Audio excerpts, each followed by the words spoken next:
Welcome to Mission Imperfect, the podcast about navigating the twists and turns of life and embracing the imperfections of the journey. We're your hosts, life coaches Catherine and Kirsty, and our mission is to support you in finding your own path, your own way, with greater clarity and self trust, no matter how messy or uncertain things may seem. We address the roadblocks that come up time and time again for our coaching clients, from acceptance and boundaries to values and well-being and everything in between. As well as asking lots of questions, a coach's favourite thing to do, we'll be sharing thoughts and insights and offering plenty of tips, tools, and techniques for you to try. Your mission, should you choose to accept it, is to grab a cuppa and a biscuit and join us in getting lost in finding ourselves. Hello and welcome to Mission Imperfect. This week we are talking about waiting for the right moment. But when is that? What is the right moment? What are we actually waiting for? It's a good question, isn't it? It doesn't tend to sort of arrive with neon lights or something to announce this is the right moment. But yet we all do it, don't we? We all find ourselves Yeah. waiting sometimes for the right moment. And sometimes it's going to be very appropriate that we do that, like crossing the road. We don't just get there and sail straight out into the road and assume that that was the right moment. We might actually have to wait for a bit. Hopefully not for a really long time though. And Yeah. Yeah, we yeah, need more green man signs in life, don't we, to tell us when it's the right moment. yes. Yes, exactly that. We don't get the green man for our decisions, do we? That's the problem. It's those less obvious waiting situations. And we'll know we're doing it when we might be saying things like, I'll start when things calm down, Mm. or I just need to feel ready or more ready, whatever that might be, or something like now is just not the right time. And maybe even things like it's too hard. It's just too Yeah. difficult to get my head round right now. Yeah, we're waiting for it to perhaps be easier, aren't we? Yeah. But do things just do that by themselves? This is the problem. And it's I not to say wish that they any of did. those. Yeah, I know. So do I. Wouldn't life be so much better if it did just easier It by itself? feels like a bit of a design fault in the universe to me. But sorry, Yes, yeah, I yes, interrupted. indeed. That's all right. But the thing is, so none of those sorts mean it's nothing to do with being lazy. And I think we can probably all remember at least one of those things being something we've said before. I've definitely been like, now's not the right time. Secretly, that might be me putting something off that I just don't want to do, if I'm being completely honest. And they often sound really reasonable, don't they? Like we can Yes. make them make sense to us, can't we? Absolutely. I mean, I can honestly say I do this pretty much daily. Like now is not the right time for me to get out of bed. That Yes. that happens a lot. Mm. The thing is, there are some perhaps more comical examples like crossing the road, getting out of bed that we can joke about, but it's those other things when we're really trying to make a decision. Mm. And the problem is things don't necessarily just calm down by themselves or get easier to create this sort of magical ideal opportunity, like where the green man has sort of figuratively appeared. And we don't get this internal readiness barometer, sadly, that fills up right to the ding ding, I'm ready line to let us know this is the right time to do something. And actually, even more fundamental than that, does a right or perfect time actually ever exist? Not Oh, sure it necessarily does. I mean, I think we can probably agree sometimes there are bad times for things, but whether there is the opposite end of the scale and the perfect time for something, I'm not sure. it's an interesting question, isn't it? I'm trying to think of a time when it might be perfect. But I mean, even when you've got the green man on a crossing, most of the drivers are being held up would argue that it's not a perfect time for you to be crossing the road. That they would rather it wasn't happening then. So that Well, kind yes, of we're waiting for different is things though. If in that scenario, we're yes. waiting to cross the road, they're waiting to keep going, aren't they? But is there ever the perfect moment? Hmm. Because if things feel perfect, then you probably wouldn't be setting out to change stuff anyway, to do something different. Yeah. Oh, this is getting very deep now. Oh, yes. I've confused myself now. But maybe we Yes, should I move know. on. Well, then we'll end up in some kind of parallel story trying to work that one out. But the truth is, waiting it can feel wise, and in some cases, it actually is. There is always a but, I'm afraid. Sometimes it's just keeping us where we are. And it can actually also be a mask for something else, like Mm, fear. And it could be fear of what other people think, fear of something going wrong, all these things we've probably spoken about before. Often what we're doing, like waiting, procrastinating, there's something else going on underneath that we're perhaps yes. avoiding looking at or addressing. And I think that's what can happen sometimes in this waiting game. Yeah, that fear, the fear of failure is a big one, isn't it? And Yeah. it's this made me think of things we talked about in sort of the comfort zones episode quite some time ago around Oh, yeah. sometimes, just sticking where you are, however uncomfortable it might be, because it's familiar, feels better than taking that leap into Yeah. the unknown and trying something Definitely. new, starting something new. Yeah. Yeah. So the So, am I waiting or am I playing the mm, waiting game? What does that actually look like in real life? So we're talking about things like maybe you're putting off a conversation with someone because you perhaps sense it might be awkward. This links a little bit perhaps to the mind reading that we were talking about in a recent episode. And yes, maybe there is something uncomfortable you need to talk about. So that might mm, suggest it could be a difficult conversation. It might be you're delaying a decision. It could be that you're staying in something or with something that doesn't quite fit. And maybe it's an anymore, like it used to be a really good fit for you, but just now things have changed and it's not yeah, anymore. Just like you were saying, staying in the comfort zone, even though it's become uncomfortable. Or it could be you're thinking about an idea, not acting on it. I think those are some signs that the waiting game might be being at play. yeah, And I think it's common, isn't it? Let's be really honest. I think we all play it from time to time. I think it's sometimes interesting to think, what if you look back in your own life, maybe for a previous example, you think, why was I waiting? What was I hoping for? And what was I feeling? And quick example I can share at the moment for us. So we've been waiting to get a cat for a little while now. So I'll be honest, the waiting has really been me. I think the rest of my household would very much like for there to be one right now. So we lost our second cat um, after 16 years in November 2024. So it was quite a long time ago now. I can't quite believe how long ago it mm, was. And gosh, there was real grief that I wasn't really expecting to be quite so severe, I suppose, at the start. And I couldn't really imagine another cat in our home. mm, I kept seeing her in our home, even though she wasn't here. Then I thought, okay, after our holiday, because it's not fair to get one and then go on holiday and have to put them in a cattery and that kind of thing.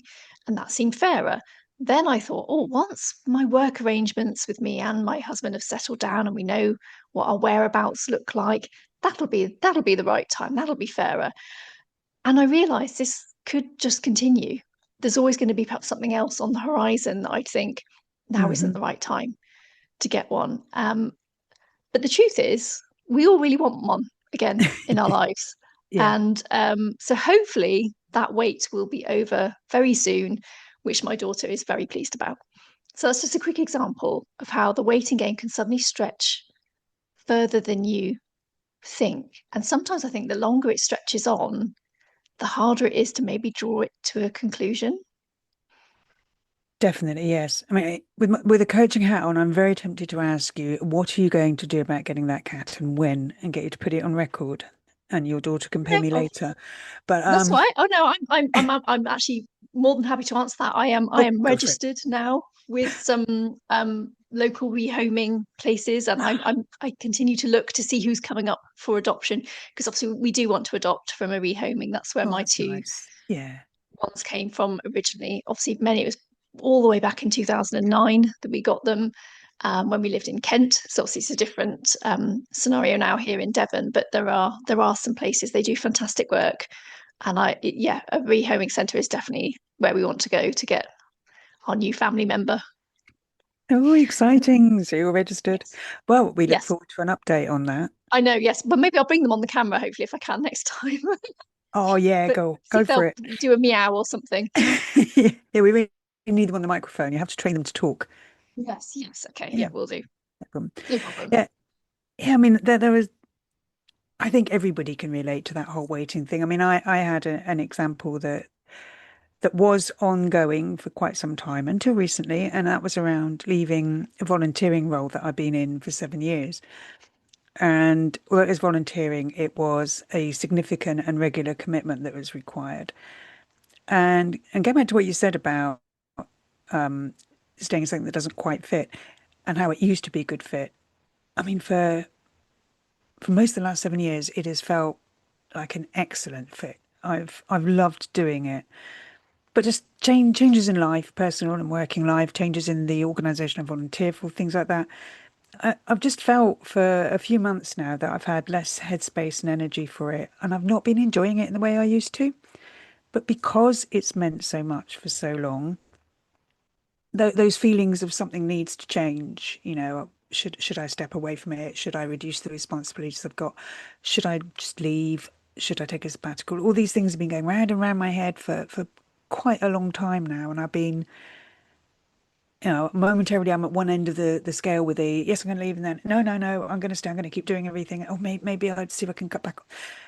It's been doing my head in, frankly, for, for quite a while. And some of the factors for me were, is that not wanting to let go of something that has meant a lot to you. I didn't want to let people down. I was worried that I might make a decision I'd regret. I felt that I should be able to cope and keep pushing through because other people do so much more in some circumstances so much more difficult than mine. And possibly a bit crazily, I felt I shouldn't make a decision from a place of low energy and struggle. I mean, how are you supposed to resolve your low energy and your struggle if you don't make decisions to change it? Um, but anyway, that was going through my head for ages. I was waiting for that. I was hoping it would all sort itself out. I was hoping to see a metaphorical green man flash up in front of me. But in the end, I did make the decision to leave. I can't tell you what really sort of tipped me over the edge for that. And it did feel sad, but it also, now I've done it, I feel relieved. It feels like the right thing to do in spite of the sadness. Something we've spoken about before, isn't it? About decision making. We get very hung up on making the right decision. I Yeah, think that's another reason why we wait, because we hope that the right decision will present itself to us. And yet, in reality, there is only a decision that you that. try to make as best informed as you can, and then you have to act on it. And then you'll get a sense afterwards of, does that at least feel right for me right now? And it sounds like that's what happened for you in that scenario. But the funny thing is, it comes on the other side of having decided and acted, Yeah, rather than it's still deliberating round and round in circles when we do the what if games and all these other things that we've spoken absolutely. about before. And it's hard. We get it. I mean, I think the fact that we're still talking about things like this connected to some very of our early episodes, and it's a year and a half later and we're talking about them still, it just goes to show how common this human Yes. experience is. And the truth is, we are waiting for a reason. We're not waiting just for fun. Let's be honest. None of us like to No. really wait for stuff. I hate waiting for deliveries. I hate waiting for traffic. I hate waiting for anything. So really, we're not doing it Immediate for fun. gratification. Yes. Exactly. Yes, we like rewards. We like to know things and have things up front. But it is very possible the reason we're waiting is because we're waiting for a feeling. I think in these scenarios that we're talking about, some like life decisions, we might be waiting for certainty, as in we want to know how it's going to work out. We might be waiting for confidence, so we Mm. feel ready. We might be waiting to feel that we are allowed to do something, that we've got permission, and that might be from ourselves or it might be from someone else. We might be waiting for these sort of perfect conditions to line up to create a feeling of, now is right, now I feel ready. Or we might be waiting for fear to disappear, and that helps with that certainty and confidence that we've already mentioned. So it might not be that we're waiting for a certain moment in time, it's about trying to create that right feeling of, now I press go. Yeah. And I think tied up in all of that as well, that especially around the whole the right feeling thing, is wanting to avoid the difficult feelings of, as I've just mentioned, of Yes. possibly letting people down or inconveniencing them. I think that that can often be a factor Mm. for a lot of us in trying to make these decisions. Yeah, absolutely. But as with most things, there can be a bit of a cost to these things that we're doing, Mm, the waiting. So, yes, we may let an opportunity pass by. Things don't change, even though we want them to. And our self trust can actually take a bit of a further dip because we've kind of put it on hold. We haven't taken an action to prove or disprove what we were thinking. And it can feel like your life's a bit on hold, can't it? Whilst you're yeah. waiting for something that may not materialize on its own, or with all the wishful thinking we apply to it, it's just in sort of limbo land. So, whilst Yeah. waiting might seem to protect us from the discomfort of taking that step and finding out what's going to happen, I think it can create its own and keep us from something we want. So, possibly actually a double whammy in the other direction. Mm. Yeah, that discomfort is something in the example I gave just now. I very much relate to that sense of, all the overthinking and the agonizing over things for so long. That is not a comfortable place to be in. And yet we think we're sort of avoiding discomfort. Bit bizarre. And I think something else that could come up when you are waiting and waiting for things to just miraculously be right is, and nothing's changing, is you get that kind of sense of victimhood going on. If you know what I mean, the feeling that everything's against you because, and that, whatever it is you're thinking doing isn't meant to be because things aren't lining up for it to happen. Yeah. Yeah, it's that devolved responsibility, isn't it? That it's not down to your actions, it's down to the universe and everyone else, and it's conspiring against you. Again, it's a form of protection, isn't it? It's not Yeah, putting ourselves out there for that it's failure, not. and we can sort of Mm, look elsewhere for why things aren't going our way. And it's hard to realize maybe that's not the truth. yes, the universe might not be handing you everything on a plate. It might need you to work with it. Yes. Yeah. So, what do we do then if we perhaps find ourselves playing this waiting Mm, game? excellent question. Well, yeah, and I wish I had a totally magic bullet answer for everyone, but I'm afraid No I'm magic afraid I don't. wands. Yeah. No, no, we don't. Oh, I wish we did have them, but we don't. Yes, it should be The our truth should be the is, show disclaimer, shouldn't it? yes, Mission yes, Imperfect sorry, no, brackets, no magic wands. yes, yeah.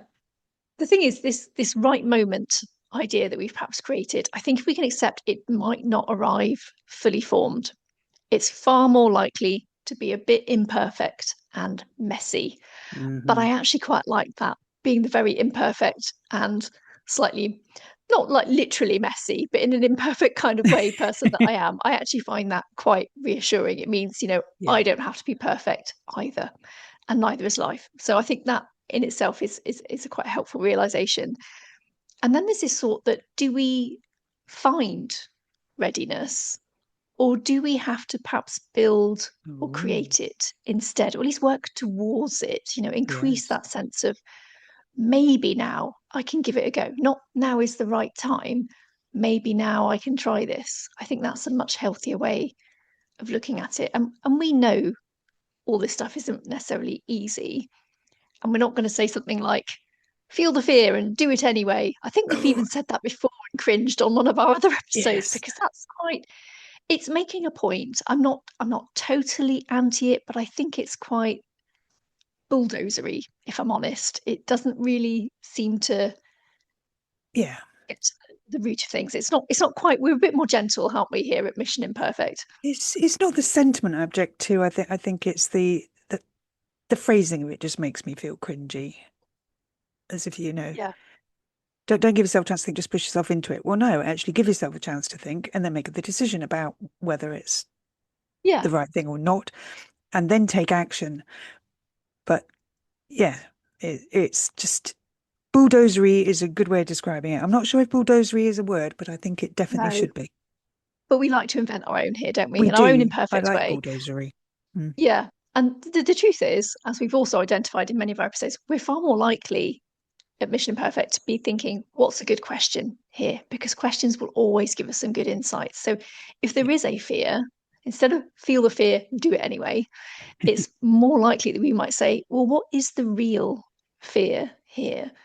And maybe let's talk about it a bit. How likely is that to actually happen? Hmm. What will I do even if it did happen? And we spoke about this kind of thing at length in our episode about fear, so we can link to that in the show notes. But next week we'll talk a bit more about how to avoid this waiting when waiting doesn't actually seem to be getting us anywhere. Ooh. And that means sometimes we need to try taking a step, even when we perhaps don't feel quite ready. But we're going to go into that next week in our bite sized tips, tools, and techniques. Yeah, it's just all sorts of things have been making me think as we've gone through it. And connecting back to other episodes. And it is interesting how we find ourselves under different headings or whatever as we sort of talk things through. We're coming back to things that have been said before in different episodes in different ways. And it's all a work in progress, isn't it? And nothing is intended to say here's a tip or a tool or a technique. Now you're sorted. You're all good. You'll find things that help in certain ways at certain times, and maybe it won't in another way, but you can find something else. And it's building up that toolbox that you can keep dipping into so that, Yeah. if the screwdriver you usually use doesn't work in a particular instance, you find a different screwdriver. On a practical level, we all know that, but sort of mentally and emotionally, I don't think that we always take that on board. It's very rarely a sort of once and done thing. It's one of those things that you get better the more you practice something, Yeah. like most life skills. You realize, here's another difficult situation. Might be slightly different to one I faced in the past, but I got through that one. How did I do it? Maybe I can apply some of the similar principles, thoughts, maybe something a little bit extra or a bit different this time, but also get through this one. And you get better at that the more you allow yourself to do it, as opposed to perhaps waiting. So, And I wonder how often we look back on things that we have done in the past and think, actually, you know what? That was the right time. With hindsight, I can see it was the right time. I just didn't know it then. yeah, that'd be an interesting exercise, wouldn't it? Hmm. Sometimes we have taken a leap of faith or what felt like one at the time. Yeah. But do we have a question to end on? We do. We do have a question Excellent. for everyone to have a little think about in advance of our tips next week. So, is there something in your life that you have been saying not yet to, but maybe the when part doesn't seem to be getting any closer? Oh, Yeah. And if that has happened, it could be that the waiting game is at play. So, we will talk a bit more about that next week. But until yes. then, take care and we will see you soon. Thank you for listening to this week's episode of Mission Imperfect. We'd love to hear your thoughts on any of our episodes, especially if you've had a light bulb moment in answering one of the questions, have benefited from one of the tips, or have a suggestion for an episode topic. And if these conversations have made you curious about how coaching could help you, please don't hesitate to get in touch with one or both of us to find out more about what we offer. Until next time, keep being imperfectly you. No one does it better.